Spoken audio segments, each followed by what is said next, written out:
இந்த உலகத்திலேயே அதிகப்படியான எதிரி நாடுகளை கொண்டுள்ள ஒரு நாடு தான் ரஷ்யா. ரஷ்யாவுக்கு உலகம் முழுவதும் 54 எதிரி நாடுகள் இருக்காங்க.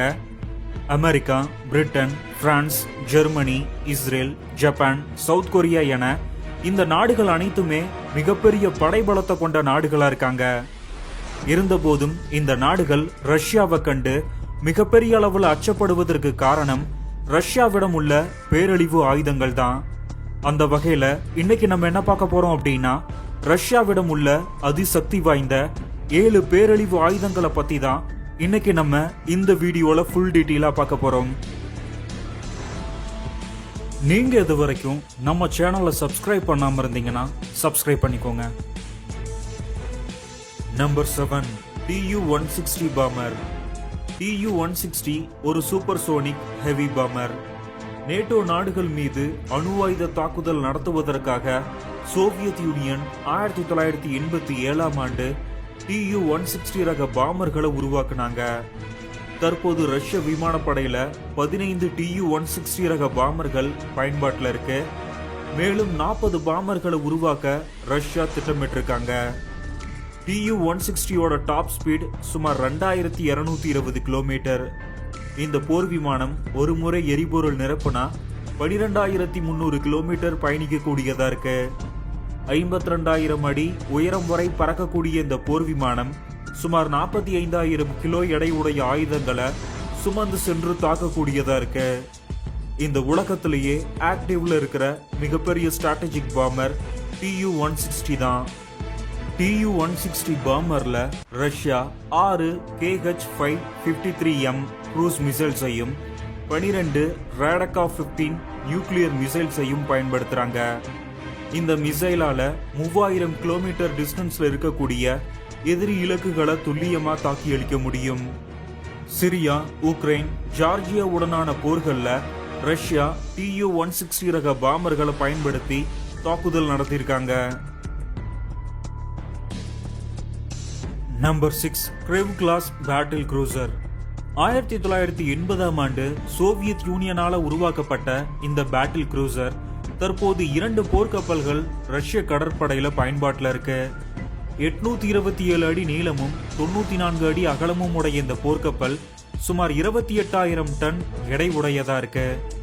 59 கிலோமீட்டர் வேகத்துல பயணிக்கக்கூடிய இந்த போர்க்கப்பல் ஒரு முறை எரிபொருள் நிரப்புனா 1900 கிலோமீட்டர் பயணிக்க கூடியதா இருக்கு. கிரெவ் கிளாஸ் பேட்டில் க்ரூசர்ல 20 P-700 ஆன்டி ஷிப் மிசைல்ஸும் 96 S-300 சர்ஃபேஸ் டு ஏர் மிசைல்ஸும் 48 கின்சால் சாம் மிசைல்ஸும் பொருத்தப்பட்டிருக்கு. இந்த போர்க்கப்பலால 625 கிலோமீட்டர் டிஸ்டன்ஸ்ல இருக்கக்கூடிய எதிரி நாட்டு போர் கப்பல்களையும் 350 கிலோமீட்டர் டிஸ்டன்ஸ்ல இருக்கக்கூடிய எதிரி வான் இலக்குகளையும் துல்லியமாக தாக்கி அளிக்க முடியும். மேலும் ஆன்டி சப்மரின் வார்ஃபேருக்காக 10 533 mm டொர்பிடோ டியூப்ஸும் 2 RBU-1000 ராக்கெட் லான்ச்சர் சிஸ்டமும் பொருத்தப்பட்டிருக்கு. கிரெவ் கிளாஸ் பேட்டில் க்ரூசர்ல கடல் கண்காணிப்பிற்காக 3 கமோவ் Ka-27 மல்டி மிஷன் ஹெலிகாப்டர்ஸும் பயன்படுத்தப்படுது. Number 5, admiral Kuznetsov aircraft carrier.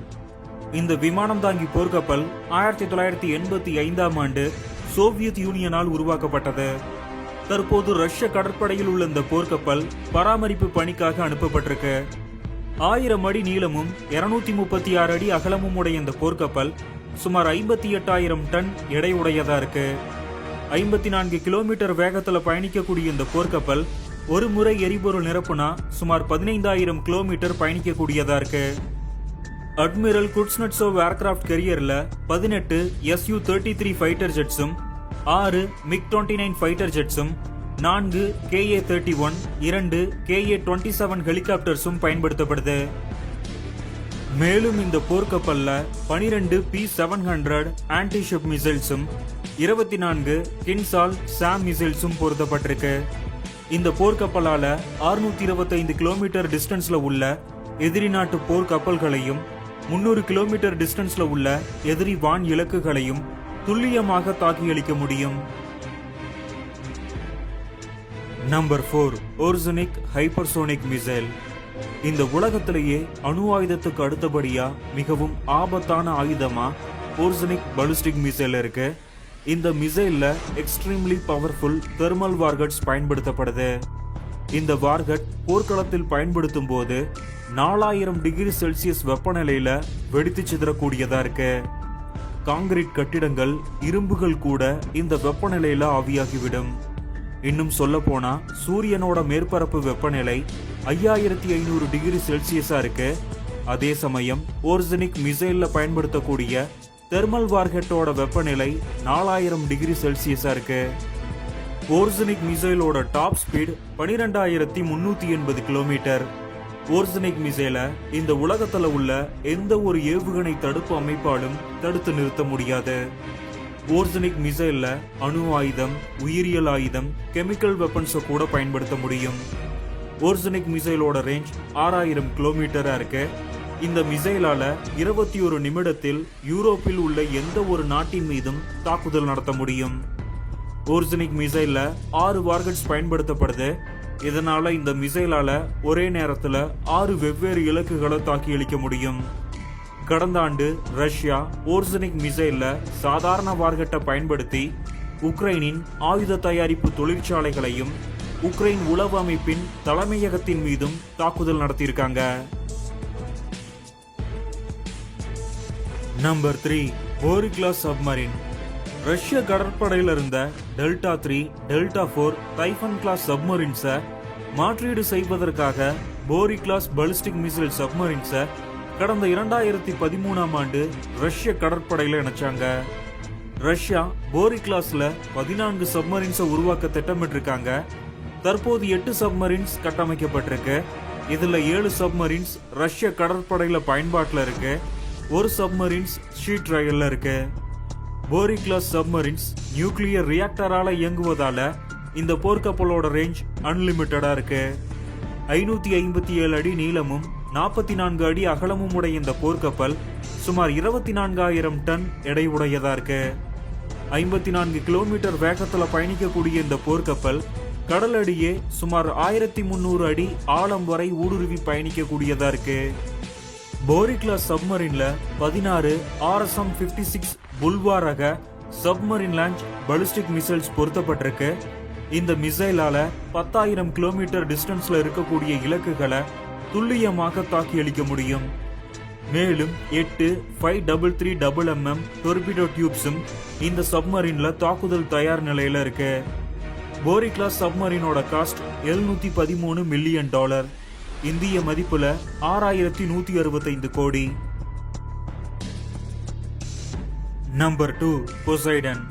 கடந்த 2023ஆம் ஆண்டு அறிமுகப்படுத்தப்பட்ட பொசைடன் எதிரி நாடுகளுடைய கடற்கரை நகரங்கள், கடற்படை தளம், ஏர்கிராஃப்ட் கேரியர் பேட்டில் குரூப்ஸுக்கு எதிராக ஒரு மிகப்பெரிய கதிரியக்க சுனாமியை ஏற்படுத்தி பேரழிவை ஏற்படுத்துவதற்காக இந்த ஆயுதத்தை ரஷ்யா உருவாக்கியிருக்காங்க. 67 அடி நீளமும் 7 அடி அகலமும் உடைய இந்த டொர்பிடோ டியூப் கடலடியே 3282 அடி ஆழம் வரை ஊடுருவி பயணிக்கக்கூடியதா இருக்கு. மினி நியூக்ளியர் ரியாக்டரால இயங்குவதால பொசைடனோட ரேஞ்ச் அன்லிமிட்டடா இருக்கு. ரஷ்ய கடற்படை பொசைடனை சுமந்து சென்று தாக்குவதற்காக ஆஸ்கர் கிளாஸ் சப்மரின்ஸையும் பெல்க்ரோட் கிளாஸ் சப்மரின்ஸையும் பயன்படுத்துறாங்க. இந்த சப்மரின்ஸால ஒரே நேரத்துல 6 பொசைடனை சுமந்து சென்று தாக்க முடியும். பொசைடன் ஸ்டெல்த் தொழில்நுட்பம் கொண்டிருக்கு. இதனால எதிரிகளுடைய ரேடாரில் சிக்காமல் பயணிப்பதால பொசைடனால உருவாகக்கூடிய சுனாமிய இந்த உலகத்துல எந்த ஒரு ஆயுதத்தாலும் தடுத்து நிறுத்த முடியாது. கடந்த 2004ஆம் ஆண்டு இந்திய பெருங்கடல்ல உருவான சுனாமி வெறும் 30 மீட்டர் உயரமான ஆழி பேரலையை ஏற்படுத்தியிருந்தது. ஆனா பொசைடனால 500 மீட்டர் உயரமான ஆழி பேரலையை ஏற்படுத்த முடியும். பொசைடன் ஒரு அணு ஆயுதமாக இருப்பதால அந்த ஆழி பேரலை மிகப்பெரிய அணுக்கதிரியக்க சுனாமியாக இருக்கும். பொசைடன் ஒரு முறை எதிரி நாடுகள் மீது ஏவப்பட்டால் மில்லியன் கணக்கான மனித உயிர்கள் பறிபோவதை யாராலும் தடுத்து நிறுத்த முடியாது. Number 1, RS-28 சர்மட் 2 ICBM. நேட்டோ இந்த மிசைல சாத்தான் 2ன்னு அழைக்கிறாங்க. ரஷ்யாவுக்கு சொந்தமான இந்த ஐசிபிஎம் இந்த உலகத்திலேயே மிகப்பெரிய ஐசிபிஎம்மா இருக்கு. 10 டன் எடையுடைய ஆயுதங்களை சுமந்து சென்று தாக்கக்கூடிய இந்த ஏவுகணை சுமார் 2,10,000 கிலோ எடையுடையதா இருக்கு. ரஷ்யாவிடம் தற்போது 50 RS-28 ஐசிபிஎம் தாக்குதல் தயார் நிலையில இருக்கு. ரஷ்யாவின் இந்த ஐசிபிஎம் இந்த உலகத்துல உள்ள எந்த ஒரு ஏவுகணை தடுப்பு அமைப்பாலும் தடுத்து நிறுத்த முடியாது. RS-28 ஐசிபிஎம் சுமார் 25,000 கிலோமீட்டர் வேகத்துல பயணிக்கக்கூடியதா இருக்கு. இந்த ஐசிபிஎம்ல 15 வார்கட்ஸ் பொருத்தப்பட்டிருக்கு. இதனால இந்த மிசைலால ஒரே நேரத்துல 15 வெவ்வேறு இலக்குகளை தாக்கி அளிக்க முடியும். RS-28 மிசைலோட range 18,000 kilometre. ரஷ்யாவால இந்த ஐசிபிஎம் பயன்படுத்தி உலகின் எந்த ஒரு நிலப்பரப்பையும் முழுமையாக தாக்கி அளிக்க முடியும்.